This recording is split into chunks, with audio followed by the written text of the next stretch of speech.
Well, good evening and welcome back to the workshop, finally. It's been a long time since I posted a video, and it's been a long time since I've been in the workshop. I spent all my free time welcoming my daughter into the world and spending time with her and with mum. So precious little time at the workbench.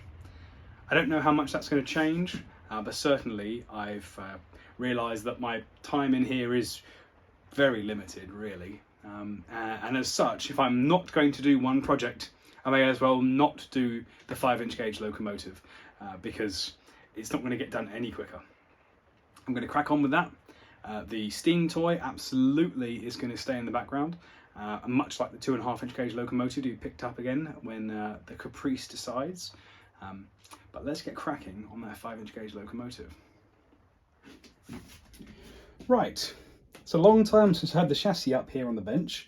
Might not seem like a long time to you if you're a subscriber to multiple channels and this is just one of them, or if you've looked at this channel playlist and you've just carried on clicking through, but it's definitely been months for me. And this is where we left it. So we had the chassis was twisted, and we got that twist out with some judicious bending and twisting, and that's now nice and flat. And where we had originally left off was making the axle boxes, and it was having made these axle boxes, and there's 3 more there. We made the little, this is probably the wrong one, so it won't fit properly, but the little centerpieces for the axle boxes, and the next piece on these was to create the slots, but we couldn't create the slots until we had the frames nice and square and straight, so we had a bit of a detour to that. Now we're back onto the axle boxes. Lovely dirty cast iron.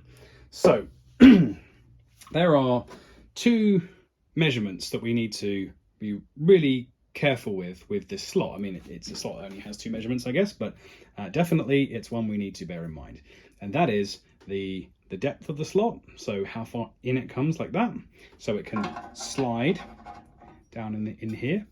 And that for all of these is the width of these slots are all exactly 1,270 thou, so 20 thou over 1¼ inch.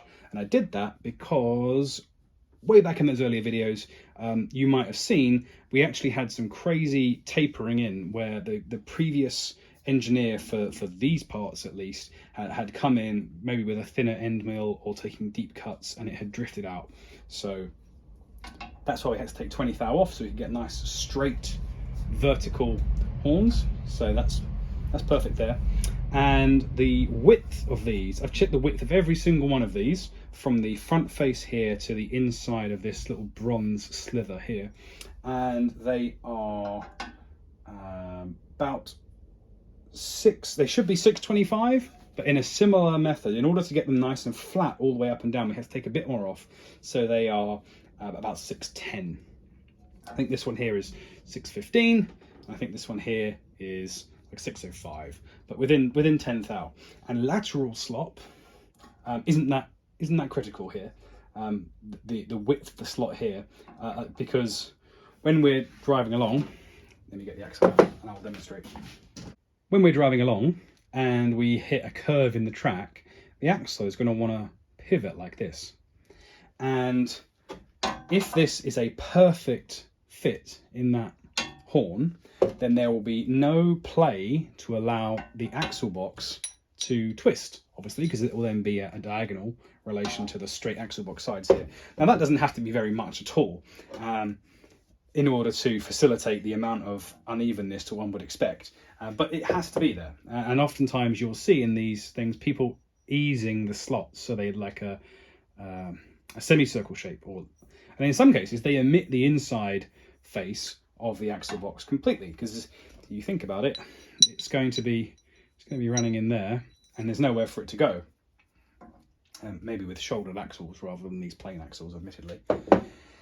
So I think the next thing to do is to set up the mill and get these slots milled in so that they are all fitting in very nicely, with the overall depth here of just over 1¼ inch and the thickness here of, well, let's just say 5/8 of an inch. By the way, you might remember these little springs that we built. It was one of the first projects we did, I think, before we got all the rest of the parts. And they are destined to live, oh, you probably can't see that because my hand's in the way. They are destined to live here. And as such, we will need to transfer punch or mark out and then drill the holes and tap them for bolts to go in there. So at some point I'll do that, and as such I will leave this chassis rigidly bolted together, because this is nice and flat and square and easy for me to mark and drill these holes. The RPM for cast iron, regular cast iron, is about 80, and there are 4 flutes on the cutter. So 80 times 4 is 320, and then you divide that by the diameter of the cutter, in this case 0.375, which ends up with about 855 RPM. And this mill, hopefully behind here, has got an RPM setting of 890.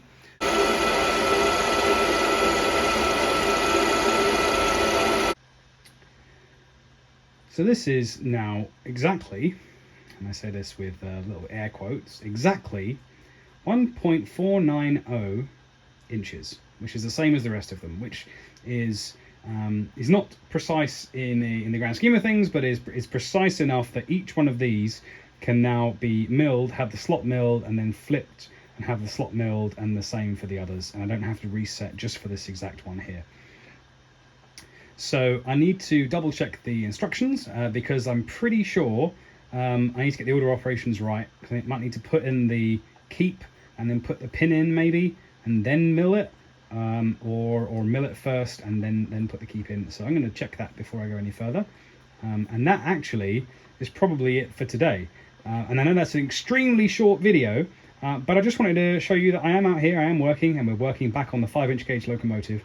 So when I've had a chance to swat up on what I should be doing, I'll be back in the workshop and I'll make sure to film it, and I'll see you all very soon.